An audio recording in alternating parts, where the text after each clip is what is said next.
Jangan lupa tekan tombol subscribe dan tombol lonceng untuk mendapatkan notifikasi video yang terbaru.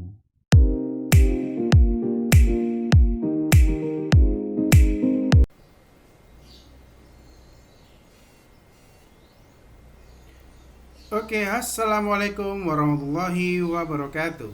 Untuk pertemuan selanjutnya di subbab 4.2 kita akan membahas tentang fungsi penawaran.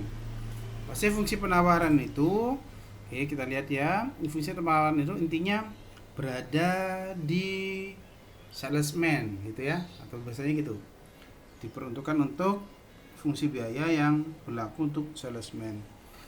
Kenapa seperti itu? Karena fungsi penawaran itu hanya berkaitan dengan harga pasar suatu barang dengan jumlah kuantitas, ya, jumlah barang dan harga barang yang ditawarkan, ya. Sekarang kita lihat secara definisinya. Ini memberikan fungsi penawaran suatu barang jasa merupakan fungsi yang menyatakan hubungan antara harga pasar dengan kuantitas barang yang ditawarkan oleh penjual, ya, contoh produsen atau salesman. Nah, sekarang kita lihat untuk notasi fungsi penawaran. Di sini disimbolkan dengan QS, itu merupakan kuantitasnya, ya, jumlah barang yang ditawarkan. Kemudian dia akan sama dengan fungsi harga per unit barang jasa. Jadi semakin murah harganya, maka jumlah barang yang dibeli, ya, atau barang yang dibeli sedikit, atau biaya yang dikeluarkan itu sedikit. Itu maksudnya seperti itu, ya. Oke, secara umum ini ya. Nah, selanjutnya untuk fungsi penawaran yang linear secara umum dinyatakan dengan QS C plus DP, di mana tadi QS adalah kuantitas barang jasa, kemudian C-nya itu merupakan konstanta, kemudian DP-nya, D-nya itu adalah kalau tadi kita sebut kemiringan, ya, di mata kemarin itu slope-nya, P-nya merupakan harga unit per barang. Oke, jadi jumlah kuantitas barang itu dipengaruhi oleh harga barang dengan kondisi slope, ya, slope yang diberikan atau kemiringan atau kenaikan setiap satuan harganya terhadap jumlah barang. C-nya adalah suatu konstanta sembarang.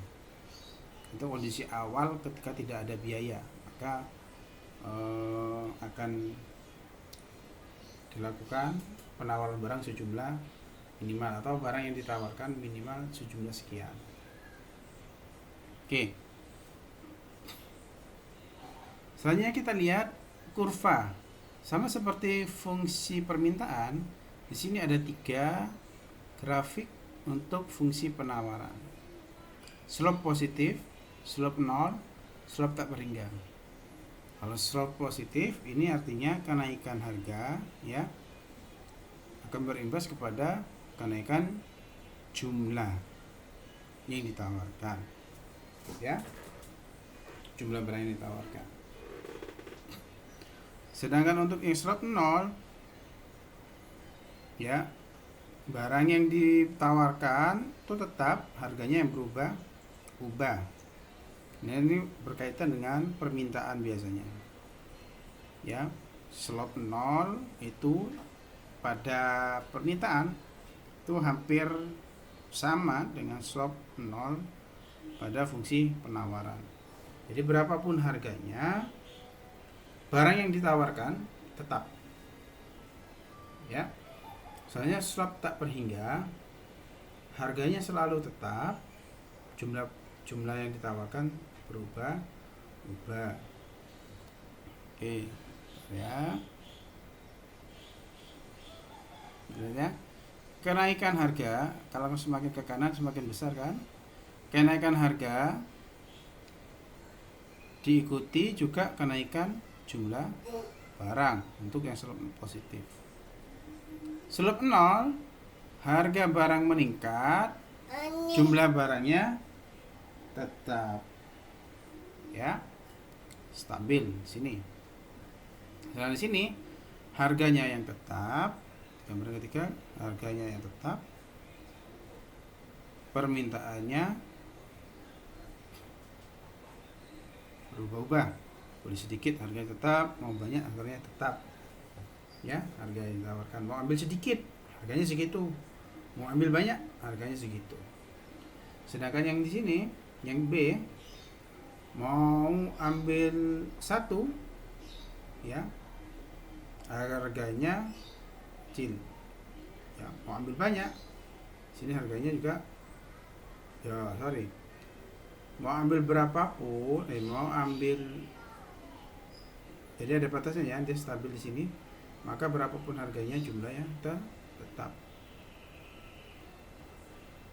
jumlah yang ditawarkan tetap, maksudnya jumlah yang ditawarkan adalah tetap. Jadi misalkan kalau pada salesman dia menawarkan ke toko sesuatu toko, harganya di sini misalkan berubah-ubah, tapi dia menawarkan ke toko A, ya, ada toko A, toko B, jadi ditawarkan ke toko A itu tetap, ya, bisa dipahami. Oke, di sini kita lihat, oke, sama aja nih.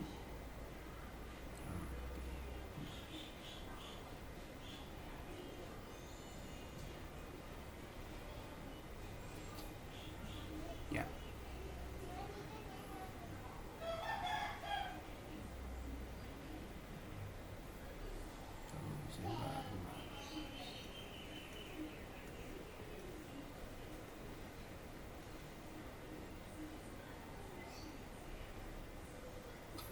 Ya, akan tetapi dalam kasus-kasus tertentu, dalam keadaan khusus, angka arah kurva pengenalan dapat 0. Juga angka arahnya tak berhingga, ya. Ini kejadian-kejadian khusus tadi, slope 0, slope tak berhingga, ya, pada permintaan maupun penawaran itu merupakan kejadian-kejadian khusus yang jarang terjadi. Jadi yang untuk slope penawaran dia akan berlaku slope positif, sama seperti yang di permintaannya. Kenapa kok slope-nya positif? Karena koefisien dari slope-nya itu positif. Oke, kita lihat contoh 4. Dikatakan fungsi penawaran sejenis barang QS sama dengan 5/3P min 6, ya.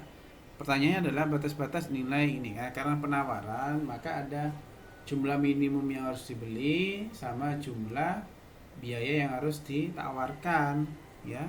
Nggak mungkin dia jualkan dari harga 0, nggak mungkin. Nah, ada biaya yang harus minimum.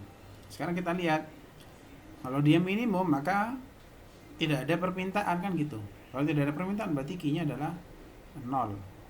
Ya, biaya minimum itu ketika biaya minimum yang ditawarkan ketika tidak ada permintaan, atau QS-nya 0.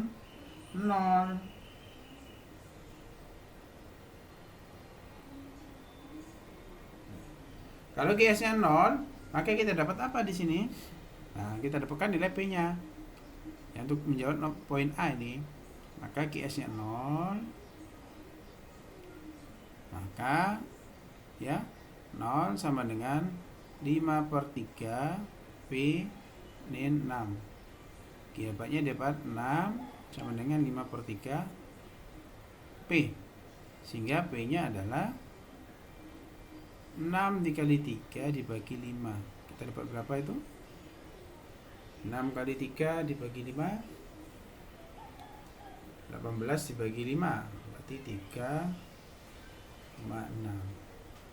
Nah, ini adalah batas minimum yang ditawarkan, biaya yang ditawarkan oleh produsen. Jadi mungkin kalau dia jual di bawah itu maka akan rugi, ya. Jadi P lebih besar dari 3,6 biaya. Sedangkan Q-nya, ya Q yang dijual minimum ya 0, tidak ada terjadi penjualan.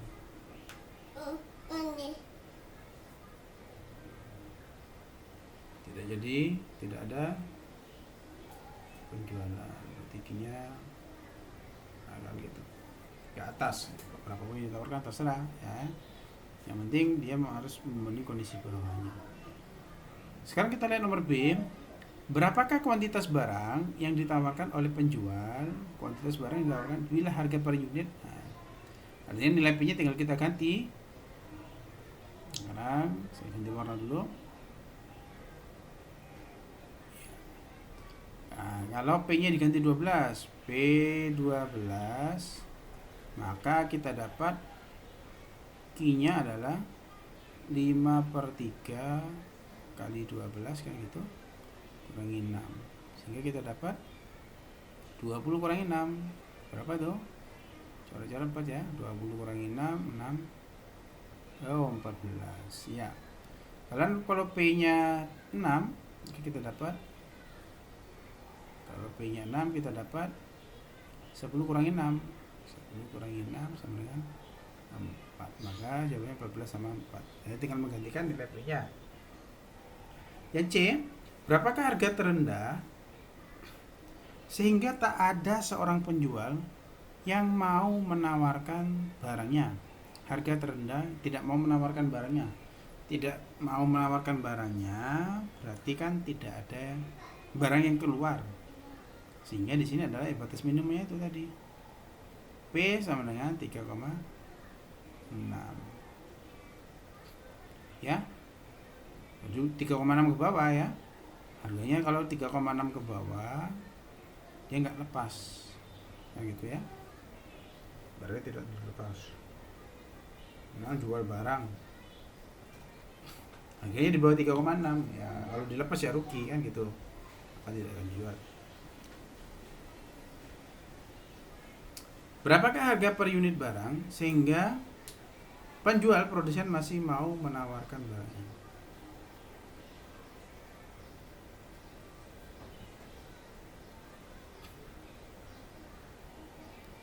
Berapa harga terendah sehingga tak ada seorang penjual produsen yang mau menawarkan barangnya? Ini jelas ya, di bawah 3,6. Yang D, berapakah harga per unit sehingga penjual produsen masih mau menawarkan? Di atas 3,6.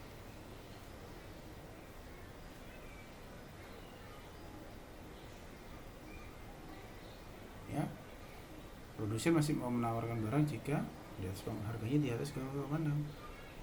Harga per unit barang.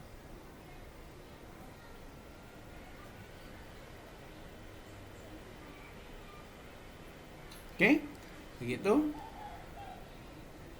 Jadi kalau fungsi permintaan itu pada pedagang ya, kemudian fungsi penawaran ada di penjual, bisa salesman, bisa produsennya, ya. Oke.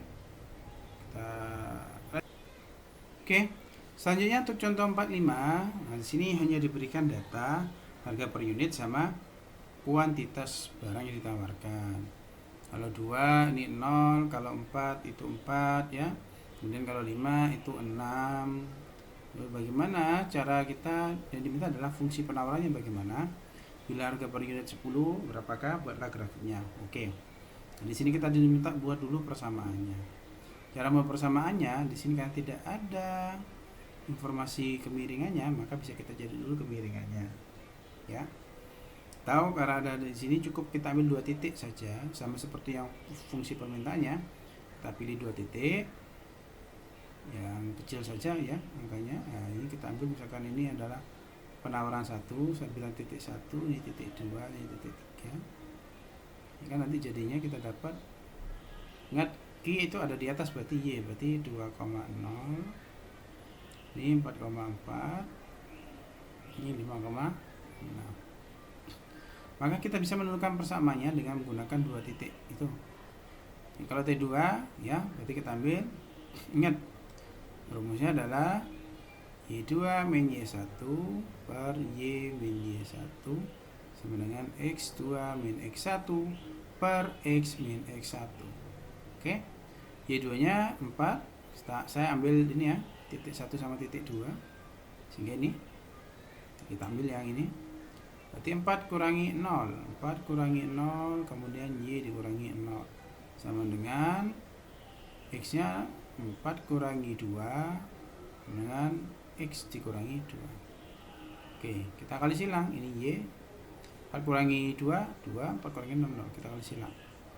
Berarti 4 dikali X min 2, 4 kali X min 2, 4 dikali X min 2 dengan 4 kurangi 2 itu 2 Y nya, Y kurangi 0, Y berarti 2Y. Ya, ini 2 sama 4 bisa dijawab jadi 2 ya, sehingga didapat 2X min 4 sama dengan Y. Ingat, Y nya adalah QS ya, berarti QS sama dengan 2 X nya itu adalah P dikurangi 4 ya, 2P dikurangi 4, sehingga persamaannya adalah fungsi penawarnya adalah QS sama dengan 2P dikurangi 4. Pertanyaan B, bila harga per unit barang tersebut adalah 10, berarti P nya diganti 10, P 10, maka QS nya adalah 2 dikali 10 dikurangi 4 ya, sama dengan 16. Buatlah grafiknya. Nah, dari sini kita suruh buat grafik, langsung kita buat dari kartesiusnya ya. Di materi bab 3 itu sudah kita bahas. Caranya adalah kita buat di sini ya. Persamanya apa tadi? Persamaan adalah QS sama dengan 2P dikurangi 4 ya. Nah, kita buat tabel begini saja.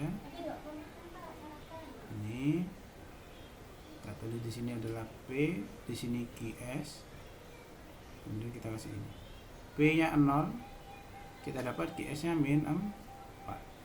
Kemudian kita ambil QS-nya 0, kita dapat P-nya 2. Nah, gitu ya. Titik-titik ini kita gambarkan langsung di grafik sini. Ini saya tambahi ini. Ya. P-nya 0, di sini P, di sini QS. P-nya 0, QS-nya min 4. P0, QS min 4 di sini. Ya. Ini 0, min 4. Ya. Dari sini kalau kita ini kan tinggal kita bawa ke sini, ini jadinya 0, min 4. Ini jadinya 0,2. K P-nya 0, Q-nya 2. 2 ya, kembali. Sorry, bukan 0,2 nih ya, 2,0 ini. 2,0.